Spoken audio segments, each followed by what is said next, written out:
The birthplace of the Bohemian Revolution from Cowork 591 Studios. This is the Steve Brown Art Center Podcast Network. Producer Blake Tempus and co-host Dale Rueber. I'm Jim Gillespie, and this is the Jesup News for March 4th, 2024. Please click, follow, rate, give us a thumbs up, give us all the likes you can, get us on the board, will you please? Smoke signals we'll take. We will take smoke signals. Wave at us. Texas loves us. There's smoke all over Texas, just all in our... I heard from a fan in Chicago. Did you really? That's not from Jesup, actually. Yeah. So we have followers everywhere. And I got a chance to run into a super fan, Paul Yeager, yesterday, at the state tournament. Yeah. And he's a Jesup kid, and so he and I vie for announcing jobs in Jesup. See, they use me when they can't get him to come back home. So he's a busy man. As the last game for the girls tournament was Saturday. Well, will be Saturday. Remember, this comes out on Monday of the week. Well, he must have some management duties, too, because he tried to hire me away. But I said that Blake's got me on a 5-year contract, and he's a real bear about letting you out of that early, so I had to turn down that job. I think it probably pays more than this. I'm afraid you're right. You should have taken that job, probably. Well, I had been in court with Blake, though, because as a producer, he's very tough to get along with. So. He is tough. He likes to get his own way. I understand. Well, tonight, Mr. Rueber, we have a man called Carlos. We're going to talk about a little bit. Okay. We're going to talk about Ryan Reddington and the Iditarod briefly. We're going to have a guest called Greg Deitrick, and he's going to play his trumpet for us. Mm-hmm. And we're going to interview Greg. We're going to talk about the news in Jesup and the news in the Steve Brown Arts Center. So that is the night. And, of course, Dale brings wisdom for us, as he always does. In each of our podcasts, he's here. Our numbers are always up when Dale's here. So. But you call it wisdom, huh? I call it wisdom. Oh, man. No one argues with that. I have to say, he just makes that stuff up. At first, though, I want to talk about a little boy named Carlos. Carlos lived in a city, and he lived next door to a man named Danny, or a boy named Danny. Carlos was tiny. Danny would follow him home from school every day and beat him up unless Carlos could outrun him, beat him to his house. Yeah. And day after day, Carlos would run by this gas station, Frank's filling station. And Frank would watch as Danny would beat up Carlos. And so one day, Frank went to Carlos' mom and he said, "Don't come out of the house, whatever you do. Stay in the house." That day, as Carlos was walking by his filling station, he said, "Why do you let Danny beat you up all the time?" And Carlos looked at him, "Well, he's bigger." And Frank said, "Eventually you're going to have to stand up to someone that you think is bigger." The next day, Carlos was walking home and Frank saw Danny, and a terrible fight broke out, and Carlos got the best of Danny. Oh. And from that day after, they became good friends, Carlos and Danny. Now, you know who Carlos was. Carlos went on to become a martial arts champion. Carlos went on to be a television star and a movie star. Carlos is the brunt of several jokes about the toughest man in the world. Carlos was Chuck Norris. Oh. So that is from Paul Harvey's Rest of the Story. Okay. What happened to Danny? I don't know. Good question. That's a good question. So, speaking of questions, I have a question for you, Mr. Rueber. Yes, sir. You're a baseball man. I've been waiting to ask you this for 2 weeks. Okay. Let's say there was a man in base who played for 10 years. That would be about, 810 games, something like that. Okay, so that'd be 1,620 games. There you go. So There you go. if he played every day. If he played every day. Yeah, so around 1,000 games. Around 1,000 games. And this man went 1 for 4 every day. But that one hit would be a single. No homers, no doubles, no triples, just a single every day. That would mean he would hit 250. Would he go into the Hall of Fame? Okay, so he'd have 1,000 hits. He'd have 1,000 hits. And so that wouldn't, like usually it's 3,000 hits before you're automatically considered. And he has no home runs, No doubles, extra base no hits. extra base hits at all. So that would count against him. And he wasn't a pitcher. I would say no, he doesn't have the stats. 1,000 game hitting streak, Dale. Oh. Okay, you got me on that one. Yes, 1,000 game hitting streak would get him in the Hall of Fame. Yes, it would. Yeah, he would be taken to the Hall of Fame, you believe? I believe if he had 1,000 game hitting streak, yes, yeah, because that'd be unprecedented. I mean, that would be what's the record? 56 right now. Joe DiMaggio, 56 game streak. Pete Rose beat him, didn't he? I don't think he did. Did he? Pete Rose was pretty close to beating him. Yeah, I know. He didn't. He had several years where he was. I don't think I'd have to look it up. I would have to look that up too. But okay, all right. So they've asked like the great broadcasters like Boog Chomby and Tim Kirchin and those guys say no because all he hit was singles. He was an extra base hitter. I agree with you, Dale. 1,000 game hitting streak. Yeah. He would have to be taken in the Hall of Fame. I would believe. And there must be something there because they put him in the lineup every day. Yeah. He must have brought something to the team. That was valuable. So and I don't know. It'd be hard to keep him off, I think, or out of the Hall of Fame. It would. It would be. I agree with you, but the baseball minds don't agree with that. Okay. So this is Steve Brown Arts Center Podcast Network. So Dale, what do you have tonight for us? Well, I got a couple of things, but for Jesup News, last week Tony Thompson, the Blackhawk County Sheriff, speaking at the public library, and he has written the book that we have talked about, Any Place But Here. I have to look it up, the title it says. But very interesting, about, 35 people there. I didn't count, but it's a small room. And it was interesting because a lot of people wanted to buy books. He had been at another speaking engagement earlier, and he sold all the books, or almost all the books he had. So I think he had 8 or 9 books there that he had an order coming in that he would have to get to people to sign up for him. So I thought that was kind of interesting. But a couple things he mentioned that, and I had read his book and found it very interesting. And he said he's retiring from county sheriff at the end of this year. Okay. And he's 55, and so. And he did say that people have talked to him about running for governor. He's a very good speaker. He got some very good ideas. But he said he's a Democrat because the Democrats usually win in Blackhawk County. So he wanted to be sheriff. So he said, I signed up with the donkeys. Yeah.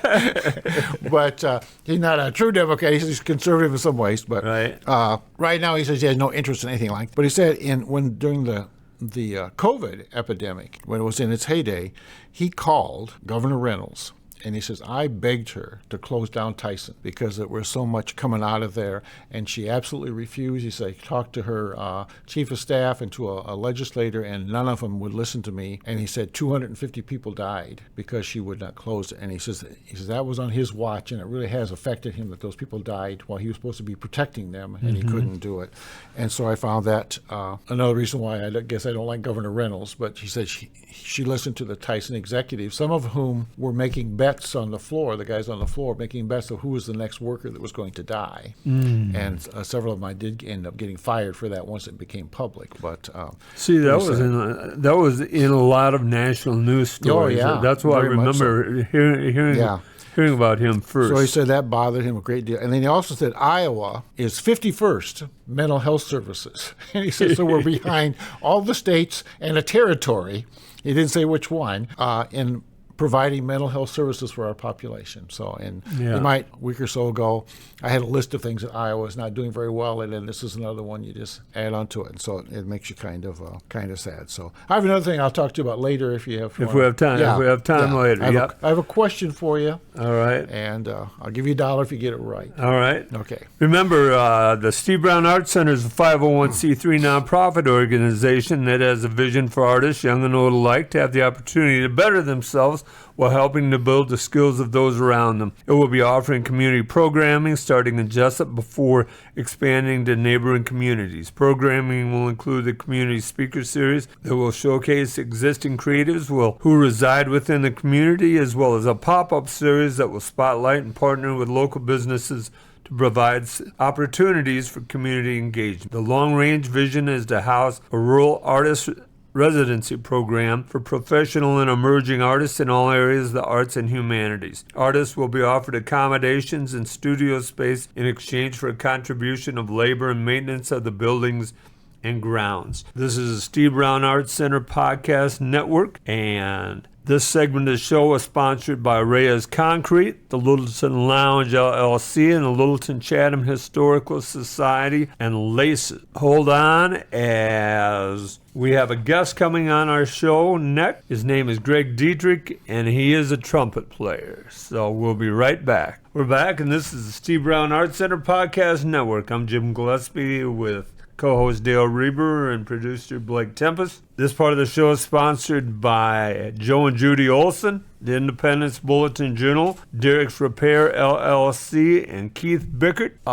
We are with trumpet player Greg Deitrick tonight. And Greg, welcome. Tell us about tell us about your family a little bit. First off.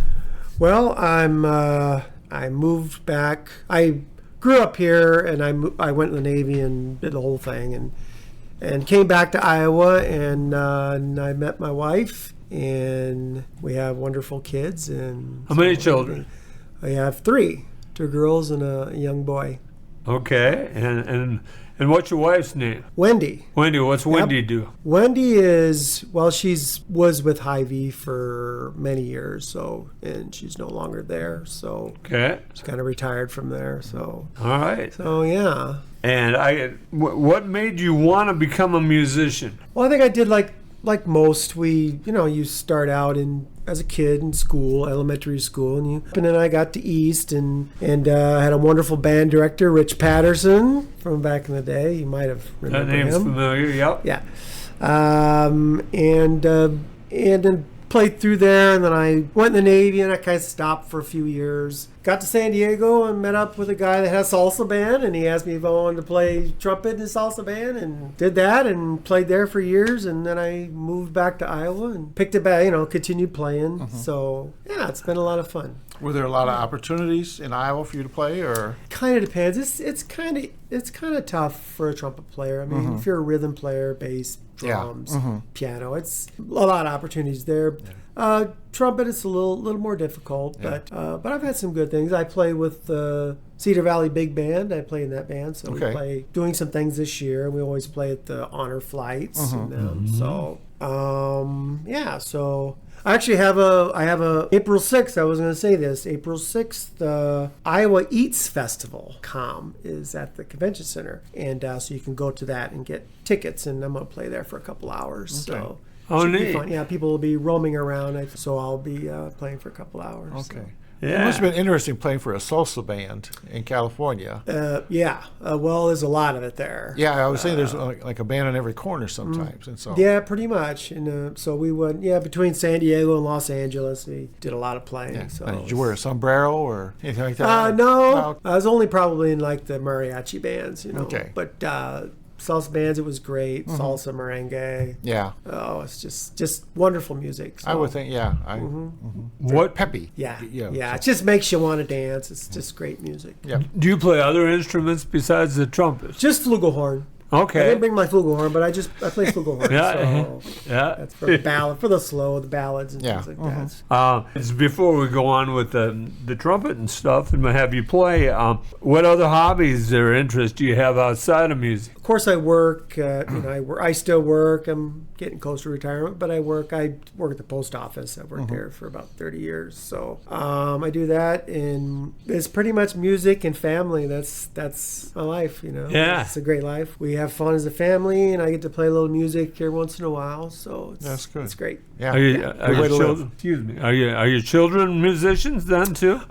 Actually, the two girls, the oldest, they all played trumpet actually in school, in the school bands, so that was great. The boy, our young one, we're trying to figure out what he wants to do. Yeah. He's thinking he wants to be a drummer, so we'll see how that goes. So he's having his first drum lesson this week, so it should be a drum. Well, that's what I was surprised. My son, my one daughter too, were percussionists in the high school band, and they would go to contests and they would have drum solos or drum groups, 4 or 5 kids all playing the drums. And I thought, who wants to listen to that? But actually, it was really very good. There's actual pieces written for 5 drums, Right. and it was just I was so surprised how good it was. It's just nice to listen to, and you could really see the expertise of the kids, that they had practiced their part really well.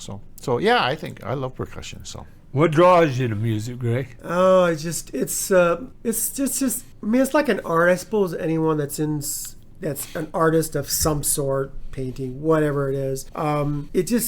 Music kind of takes you to a certain. It's like watching a movie or something. It takes you to a certain place. Yeah. And it just makes you feel good. Right. I've been doing it for a lot of years, and I just enjoy it. I listen to music all day long while I'm working, and I just love music. So. Yeah, well, that's great. Because you think about movies, how flat they would be if there was no music involved with movies, like Star Wars or any of those or Rocky films. So, it just if it was just dialogue and acting, the music adds so much to it. And yes, I've said that before. I like talking to my wife. I say, gosh, can you imagine watching these movies, like you said, and no background music? Yeah. It just makes the movie. Sure. Anything with John Williams is just just magnificent. So obviously, John Williams. Who else inspires you besides like a John Williams? Music like soundtrack type music. Yes, John Williams. As a trumpet player, I mean, I'm inspired by Chet Baker, who's no longer with us, of course. Chet Baker, Arturo Sandoval is one of my mentors, my heroes. I've followed for many years. Doc Severinsen, going really back far. Chet Baker, Clifford Brown, many of them died in a very young age. Yeah. But, Who's the guy from Davenport? Bick Spiderbeck? Yeah. Yep, Bick Spiderbeck. I've been to that museum. Yeah. Have you? It's a good place to go. Have you ever met any of your mentors or people that have motivated you? I've met Arturo Sandoval a handful of times. Actually, he was here 2014. He was here playing down south. So I got to see him and talk to him a little bit. Actually, when I was in San Diego, I met Art Farmer. Really? Art Farmer is from like Council Bluffs. Yeah. He's no longer with us. Right. He did shortly before. Actually, I saw him in San Diego shortly before he passed away. Really? So, it's just he was still sounded great. Yeah. Have you played with any of those? Have you had a chance to play with? No, any of you? no, not on stage. No, not live. That would be a experience, but. No, but I kind of take in some of the things that the way they play, and I try and incorporate some of those things into my playing. And so I don't know how old you are, but they used to be 55. They played records. 56. They played records on the radio, and they were instrumental. And like Al Hirt had a hit song, and he was a trumpet player, and. Okay, the guy with the Tijuana Brass? Herb Alpert. Herb Alpert, I play stuff all the time. Tremendous player. And so those used to be records on the radio, and people buy those albums and everything. And so I was thinking the first time I was a rock and roll kid in the 60s and this kind of stuff, and then I heard it was Fielder and the Boston Pops played Beatles with so that was big orchestra played Beatles songs. So I listened to it because it was Beatles songs. I couldn't believe what an orchestra could do with that music. music, and so I really helped me branch out into listening a little bit beyond four guys with guitars, you know. Right. And so Right. it was a kind of an eye-opening experience just to listen to that album, and so. Have you ever written any of your own stuff, Greg? No. No, I've always wanted to. I just, when I start thinking, I've tried to jot down things, and I don't know how they do it, because a melody I've already heard comes back into my head. I'm like, wait a minute, somebody already wrote that. Yeah, Yeah. I think it'd be so hard to get something original. I really So do. there's so much great music out there. I just enjoy. Yeah. I just enjoy playing it. So And do you find time to play every day, to practice a little bit every day? a little or- bit, yeah. I believe it or not, I practice in the mornings before I go to work. I actually sit out in the parking lot and I practice. That's Yeah. Really? kind of my little solitude, you know. Yeah. So it's just, you know, because then when I go home, it's, you know, it's family time. So Yeah. No, one time we had some musicians from the Waterloo Symphony at the public library showing kids their horns and everything. Oh, yeah. And one kid asked the guy how often he practiced or when he practiced or how often he practiced. And he said, well, he said, I only practice on days that I eat. And so, and the kid said, oh, okay, meaning you got to do it every day if you want to stay good. And Exactly. And so, Exactly. I, Yeah, it's especially the trumpet. It's a instrument like no other. I mean, you have 3 valves to make all these different sounds. Yeah. And so some days it's good, some days it's not so You ever good. play but- taps for anyone? Oh yeah, I've done it for the Legion downtown Waterloo before. I mean, when I was in high school, I used to play for kind of a job. One of the guys that graduated handed off to me, and once in a while. I don't sometimes get too much of a call for taps. Well, you know, I'm going to die any day now, so I need somebody to play taps. Okay. Okay. Well, let's hope it's not soon, but I'll be there for you. No, but I have heard that it's hard to find people now to do that in certain areas because no one is available to do that, and they have little recordings and this sort of thing, which I would not like at all if I was the DIG. So it's that they have like a microphone inside the instrument, and it just plays. Yeah, Man, I've been to funerals like that, and I'm like, it doesn't. oh, if they would have asked me to play, I would have played. Yeah, you know, it doesn't do it for. Okay. When I graduated from college, I moved to New Orleans for about 8 months. Oh, I didn't know that. Painted government warehouses. That's the store in itself.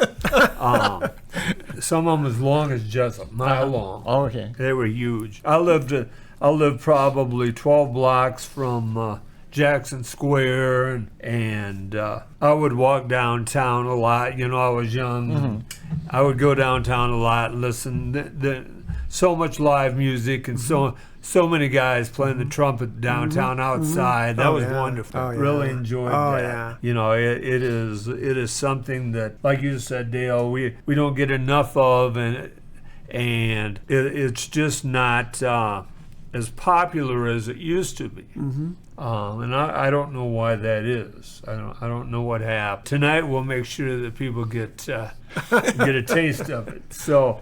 Well, good thing it's still music is still live very well in New Orleans. So it's, you know, you can. We were there a couple years ago, I think, and boy, bands just out playing, and it was just fantastic. Well, a friend of mine was in Austin, Texas, for several years, and he said that they had several blocks where they had live. I don't know how many bars were there, but they had live every night. There would be 10, 20, 30 bands playing the live music, and he said it was just fantastic. The music in Austin, Texas, and so we need that in Jesup. We need more bars and more bands. I tell you, we at the Steve Brown Arts Center are working real hard at getting live music out. On March 16th, for example, we are having an Irish trio from.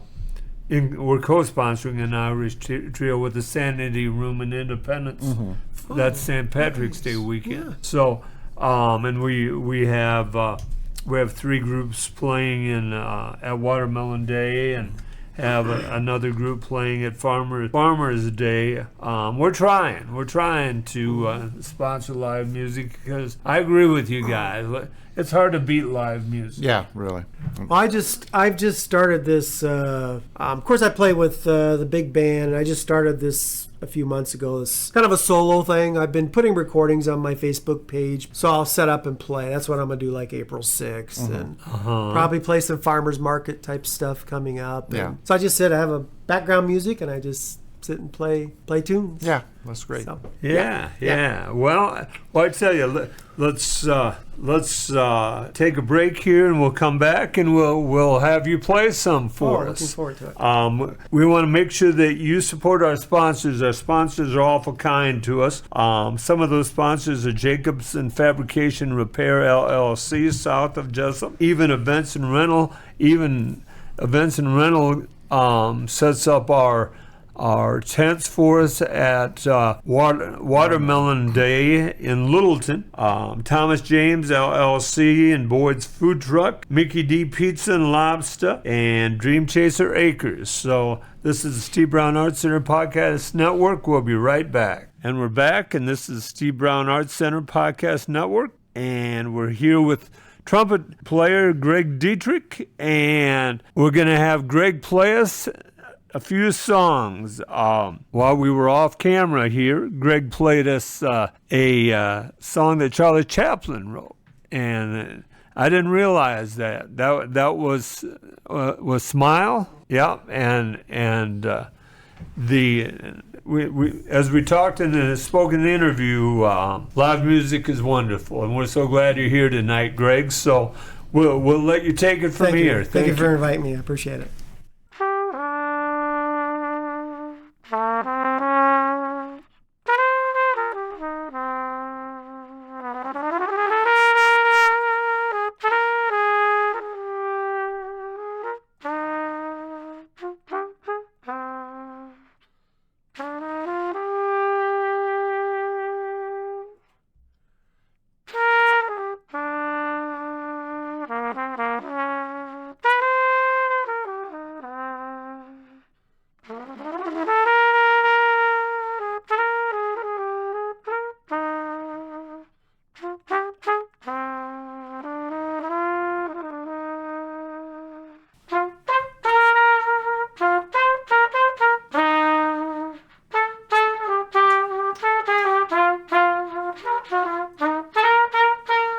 The most recent movie that would have been in was about that man that portrayed Pilate for years and stole those checks for years. He wasn't really a pilot. Yeah, he was the imposter. Yeah, the imposter. Mm-hmm.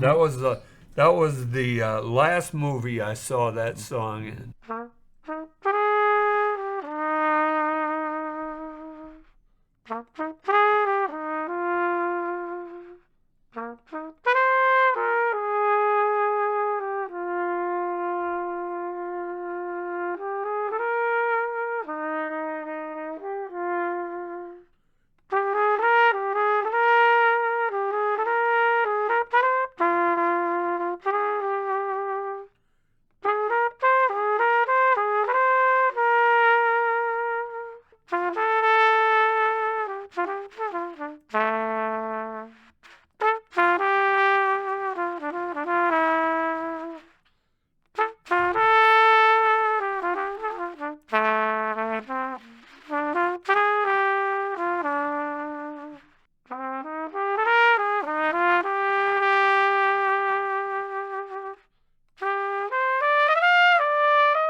This segment was brought to you by Dream Chaser Acres, Bobby Leach in the Farm Bureau Financial Services. He has an office right here in this building. Is that right? Yep. Well, easy to find then. Yep. M&M Bakery in Lawrence, Kansas. Innovative Wealth Management. Zach Knutson's about a block and a half down. And of course, as always, our main sponsor is Co-Work 591 on Young Street right here in Jesup, Iowa. And Kelly Seahas runs that office. Make sure you stop in They are so kind to the Steve Brown Arts Center. We've had with us tonight Greg Deitrick, and Greg Deitrick is going to send us out of the segment with this song.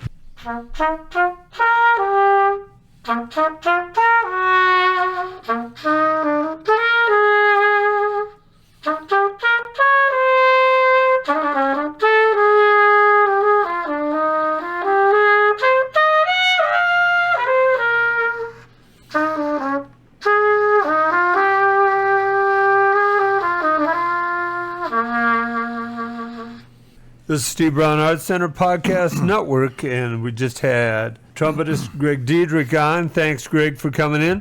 Remember, Greg's at the Convention Center over in Waterloo at the Iowa Eats Festival, April 6th. That's Saturday, April 6th, from 1 to 3. If you're interested, go to iowaeatsfestival.com and learn more about that. Before Greg came in, Dale, you said you had a question for me. That's what was right. that? Okay, we just talked about Caitlin Clark playing later tonight. Mm-hmm. Is there, to your knowledge, a girl playing college basketball right now, same age as Caitlin Clark, that has scored more points than she has? There's a lady. There's a lady down in St. Louis. I wish I could remember her name. I got it right here. You got it right there. Yeah. Yep. Okay. Yep. All right. Well, very good. Very good. Okay, her name is Grace Beyer. Okay. And she plays at the University of Health Science and Pharmacy. Yeah, that's right. That's right. Yeah. So, and they are not, of course, NCAA or anything like that. But when they wrote this, she had 3,842 points, which is 249 ahead of Clark. Uh-huh. And Clark fell farther behind because she only scored 24, and this girl scored 32 that same night. So, all right. And she, as a youngster, helped take care of a relative who was ailing and had to work with the medicines and everything. That gave her a big love, so she wanted to be a pharmacist. So, just like I read, this is from the Des Moines Register, Tuesday, February 27th. Dave Skrita is the writer. But it says, just like Clark, Beyer grew up with a basketball in her hands, putting up thousands of shots at the local YMCA before and after school. She learned about toughness from playing with older brothers Brian and Daniel, which is a lot like Caitlin Clark, played with her older brothers, in the driveway of their Wisconsin home. And she learned how to be a leader while taking Mukwanago High School, this is in Wisconsin, Mukwanago, to a state championship when she was just a freshman. So she had all kinds of Division I coaches come to see her play. They saw in her the same traits that Iowa coach Lisa Bruder saw in Clark, right down to the desire it takes to play. But then that's when our paths kind of split, because her desire to study pharmacy, which is a burdensome academic pathway that typically requires a 4-year undergraduate degree in something such as biology or chemistry, before at least 2 more years spent earning a doctorate. And many coaches had been recruiting Beyer since the 7th grade, including several from Division I schools, yet they blanched when she told them about her academic goals. They thought there was no way Beyer could juggle that course load and still focus on basketball, so the phone calls and text messages and interest slowly dried up. And I thought this was very good. I had a lot of conversations with my parents, and they urged me to prepare for the 40 years of my life rather than the 4 years of college. And for a high school kid to grasp that and go with it shows a lot. So she wanted to play basketball and still studied to be a pharmacist, so she went to a small school in St. Louis, and their nickname is the Eutectics. And that's the process of 2 solids forming a liquid. Did you know that? I had heard about her before, Dale. Oh, yeah, I know, but did you know that what that Eutectics was? Not before Okay, I didn't either. And their mascot is a Mort Armor McPestle. And he wears a shock of yellow hair and a white lab coat. That's what my... So, you could go there, she could go there and play basketball and still do her studying. And they play in small gyms in front of small crowds. But she's had an effect on her area of basketball, just like Clark has. The team had gone 19 and 116 in the 5 seasons before she got there. And each of the last 2 years, they've won 20 games each. So she's made a lot of difference. They used to have a few dozen fans, and now they have a few hundred that come to the game. And people call the school and ask when Bayer is going to be playing next. And so oftentimes she scores in chunks of 40 or more points a game. Her career high is 59 last year against Columbia. And earlier this year, the Utechnics won 69-62, and she scored 51 of the points. So she averages more than 34 points over her final season of college basketball, and also leads her team in rebounds, steals, and assists. So very much like Caitlin Clark, and she's doing that for the smaller schools. And so she'll end up with a doctorate in pharmacy. And so I just thought that was very interesting article about a girl that I had never heard of. And I guess I'm not surprised that you had heard of her, but I was thinking maybe you hadn't. And so once again, shows how you have your thumb on the pulse, college basketball. It is,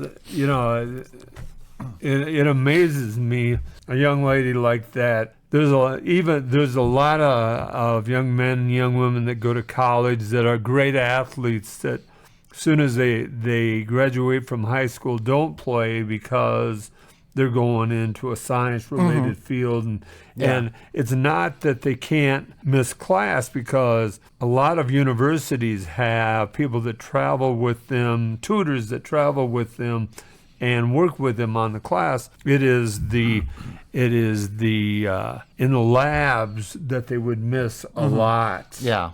And I can see, as much as Division I schools travel, it would be relatively impossible to cover labs. It has been done a few times. There was a Dr. Bobby Brown that played for the New York Yankees. And he studied and became a medical doctor while he was playing baseball for the Yankees. And there was a man, I think it was Bob Serve, was hit in the head and his jaw was broken. And they wired his jaw together and knocked out some teeth, so he had to eat through a straw. And he continued to play baseball for the Yankees. But he roomed with Dr. Brown because if he started choking in the night, Brown would have to take wire cutters and cut those wires out so the guy could breathe. And so so it can be done, but it's very, very difficult. Very difficult. A great story, Dale. Thank you. Thank you. You're welcome. So Dale, this is the week, or actually this past weekend, remember, this comes out on Monday. This March, won't it? Yep. March, I believe it's March 4th, the Iditarod starts. Okay. And the Iditarod this year is taking the short route. I believe the short route is the south route. I may be mistaken. It's 965 miles long. Just a little sidelight. I heard just on the radio yesterday that they've had over 100 inches of snow up in Anchorage and everything, so there ought to be plenty of snow for them. It's the earliest they've ever had 100 inches of snowfall. So. Yeah, that is good. The predicted, or the odds-on winner right now is last year's winner, Ryan Reddington. If you remember, Ryan Reddington's grandfather was one of the guys that started the Iditarod back in 1973, 74, right in there. Yeah. He is a predicted winner this year. There are others running that could win. Dallas Seavey is back. He is a multi-timed winner. But Seavey's a little older, and he runs a lot during the Iditarod, and his body's pretty beat up by now. But you can't. He's got one of the best kennels when it comes to race dogs out there, so you can't count Seavey out.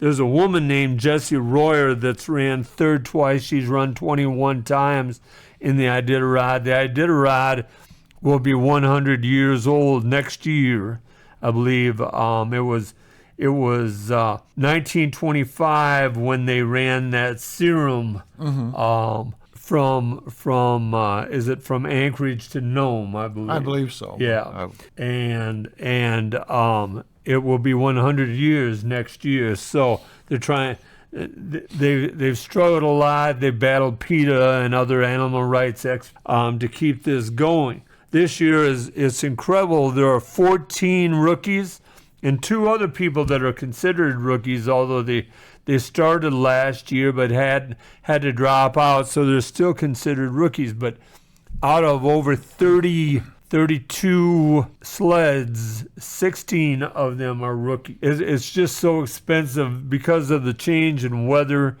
I was seeing the river that runs through Bethel. There's only 1 foot of ice on it right now, which is a rarity. The ice highways are not able to be run, and because the ice highways are not able to be run, many of these dog kennels are off the beaten path, and they've got to fly the dog food in and the supplies in, and it's tripling the cost to keep those kennels going. Yeah. And many of the races, because of lack of snow, have been canceled.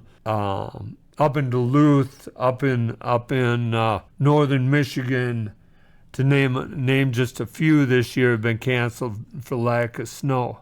But the Iditarod is going right now, and I'm going to ask you this question. Dale, make your prediction over or under. Over or under. Will it take 9 days or less? I will give you a clue. Reddington last year, it took him 8 hours and 21 minutes. Or excuse me, 8 days and 21 hours. Forgive me. 8 days, 21 hours. Okay. 8 days and 21 hours. Will it be over or under 9 days? The longest guy last year took 12 days. I would think the snow, having a lot of snow, would be. I'll go under 9 hours. Under 9 days? Or under 9 days, yeah. See, now you got me doing under 9 days, yeah. It's a shorter race, too. I mean, it's 965 miles. Okay. The only problem, there were 2 or 3 racers last year that got caught in a whiteout and were disqualified. One guy was leading the race. Two sleds, the dogs turned into the wind and just stopped. Yeah. They wouldn't run into the wind. Yeah. It was so bad. So it all boils down to the weather. Dale says under. Last year's winner, 8 days and 21 hours. Forgive me. So I don't have much to play with there, do I? No, you don't. I will say it's a shorter race. That is about a third of a day there. I will go under with you, Dale. Okay, all right. Okay, that shorter race. When we were visiting Alaska, we were near Denali, and there's a race, Jeff King, who's won several times, and he has opened up his, I guess you call his kennel, and people can visit there, and I'm sure that's how he's supplementing his income. But it's nice you get off the bus and somebody puts a little husky puppy in your hands and says, here, pet this and everything. And you can see all the trophies and everything, and then all the dogs. And he talks about how he trains them and this sort of thing all year long. Right. So they swim. He throws them in the lake, and they swim, and they pull these four-wheeled vehicles. He hitches them up to them so they can have something to pull. And everything I've read said that these dogs live to work, to pull. And I don't think there's anything cruel or unusual. And they have veterinarians that take care of them every day. Because I met a man once who was a veterinarian. He volunteered to go up there, and every day they would look at the dog, check their feet for frostbite and all this sort of, put little boots on them and everything. And so I think it'd be a real shame to stop that. It's just a fine, well, like you say, 100 years, that's a long tradition. Yeah. But those dogs, they say when you're hitching them up, you can hardly control them because they're so anxious to start running. And so I had not thought about the Iditarod. I guess with the weather we're having, I'm thinking more about planting garden or something. It's just really something. So. This is Steve Brown Arts Center Podcast Network. Some upcoming events for the Arts Center. We have the Irish Blue Drifters Trio in co-sponsored by the Sanity Room, March 16th for St. Patrick's Day. That's March 16th from 7 until 10. Stop by the Sanity Room for that. Also, they'll be having for lunch that day corned beef along with other Irish specials. So stop in. I might even buy you and Blake lunch that day. Wow. Yeah, I'm a big spender. April 14th, we have a special artist, a secret artist at Littleton Chatham Historical Society's Pancake Breakfast. She's a local artist, and hopefully I can tell you more about her, but until she wants me to tell you about her, she is top secret. All right. So, because even I don't know. That's right. That's right. Nice write-up in the Bulletin Journal about Ken Mielhaus art exhibit he put on for us. Yes, there was. A week or so ago. I think he was real tickled with it. And he has for a guy just to pick it up and work at, nice things there. Just very nice. The John Klotzbach at the Independence Bulletin Journal has been very, very kind to us. The Independence Bulletin Journal is a sponsor of the Steve Brown Arts Center, and they've had multiple articles about us in the paper, and we can't say enough good things about John. They do a nice job for Farmers Day, too. They do our stuff for us and do a very nice job. So we have 4 different obituaries today. I will read 2 if Dale will read 2 to you.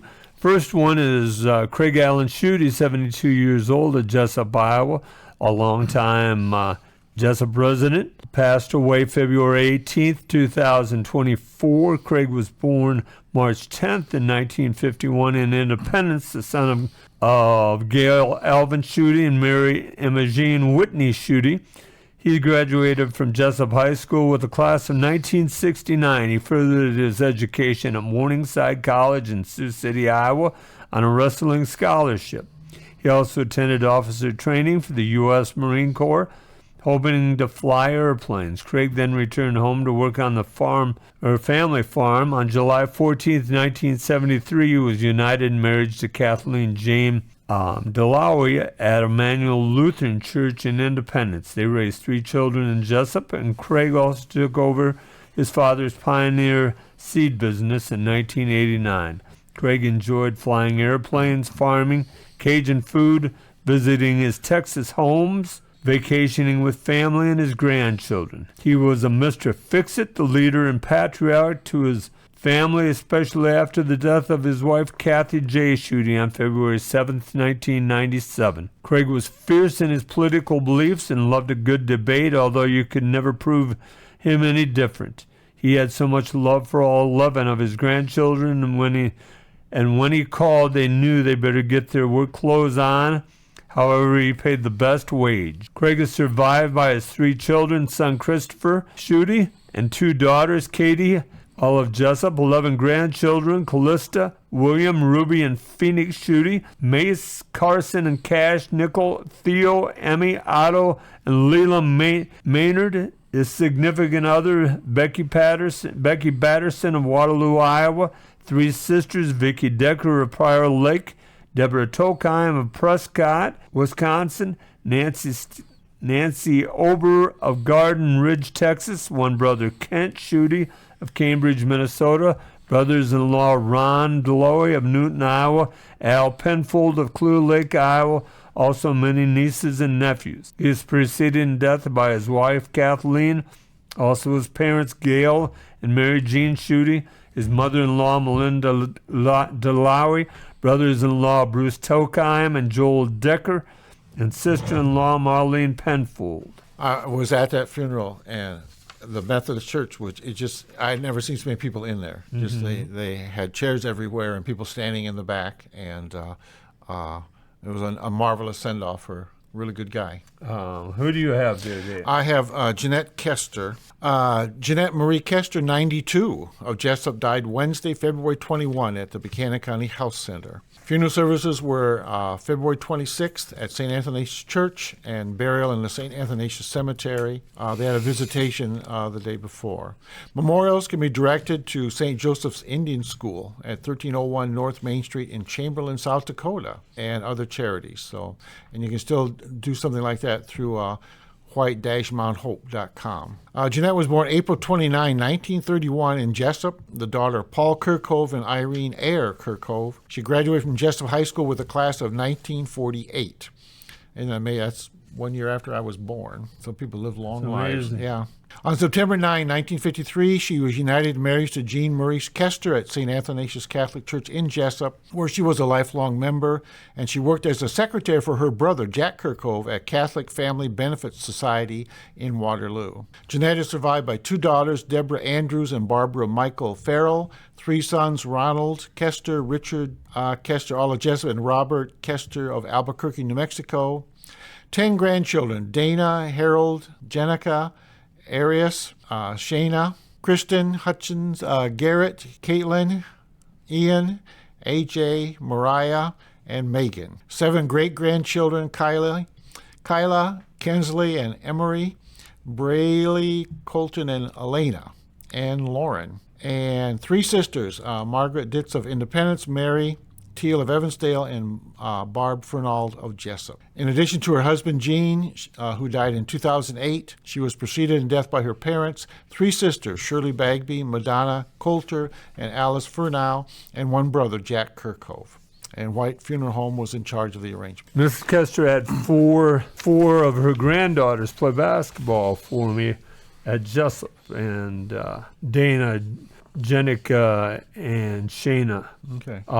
And she was at many of their games. Oh, I'm sure. Yeah. So she was a nice lady. The next one is Leonard L. Castor, 93 years old, of Independence and formerly of Jesup, died Sunday, February 18th at Buchanan County Health Center in Independence. Leonard was born August 7th, 1930 in Waverly, Iowa, the son of Leonard Lynn Castor and Emma Carey Castor. Because of the untimely death of his biological father and the eventual remarriage of his mother, Leonard was raised in the Ratchford family with numerous brothers and sisters, including stepbrothers and stepsisters, Bernard, Willard, Frank, Betty, and Bernice. Also half-brothers and half-sisters, Norma, Lloyd, John, Rita, Gloria, and Betsy. Leonard graduated from Raleigh High School, Raleigh, Iowa, with a class of 1948. On January 30th, 1949, he was united in marriage to Vivian Leon Wegner in Independence. They eventually settled in Jesup and raised their family. Leonard worked 36 years for John Deere, almost entirely as a supervisor. He was a member of the First Presbyterian Church. After retirement, he and Vivian were able to enjoy wintering in Arizona for 26 years. Leonard is survived by his wife Vivian, 2 sons, Dave Castor of Reedsburg, Wisconsin, and Leonard Castor of Hazleton, Iowa. 1 daughter, Katie French of Cedar Falls, Iowa. 8 grandchildren, 20 great-grandchildren, and 5 great-great-grandchildren. He is preceded in death by his parents, several brothers and sisters, and son-in-law. And I have Betty Diane Youngblood, and she was 68 years of old, and she died Wednesday, February 21, 2024. And she was at home, and her family was with her. And at the time of this writing, there were no services planned. She was born May 3rd, 1955 in Waterloo, the daughter of Ire May, is that what you're thinking? Mm-hmm. Okay, Barker. And she and her husband Jim met in 1978 and have been together for 46 years. Diane worked as a sales clerk at Walmart for several years and also worked at Triangle Plastics in Independence. Diane is survived by her husband, James Jim Youngblood of Jesup, 2 daughters, Amy Youngblood of Washburn and Kristen Youngblood of Jesup, 3 grandchildren, Kate Weber, Nick Tomey, and Jolene Gelbawick, 2 great-grandchildren, Harper and Lane Weber, and 1 brother, Terry Burns of Wisconsin. She was preceded in death by her mother, 2 brothers, Monroe and Johnny Barker, and 1 granddaughter, Angela Marie Youngblood. And White Funeral Home assisted. Okay, as we finish tonight, remember, if you'd like to donate to the Steve Brown Arts Center or have an idea for the events, go to stevebrownartscenter.org and follow the link. If you have news or would like to sponsor us, email us at jim@stevebrownartscenter.org or call 319-290-0241 and leave a message. I am Jim Gillespie with co-host Dale Rueber and producer Blake Tempus. Thanks as always to Kelly Seahas at Cowork 591 Studios. Thanks to the audience for bringing these stray dogs into your house every week. Remember, each day is about little victories.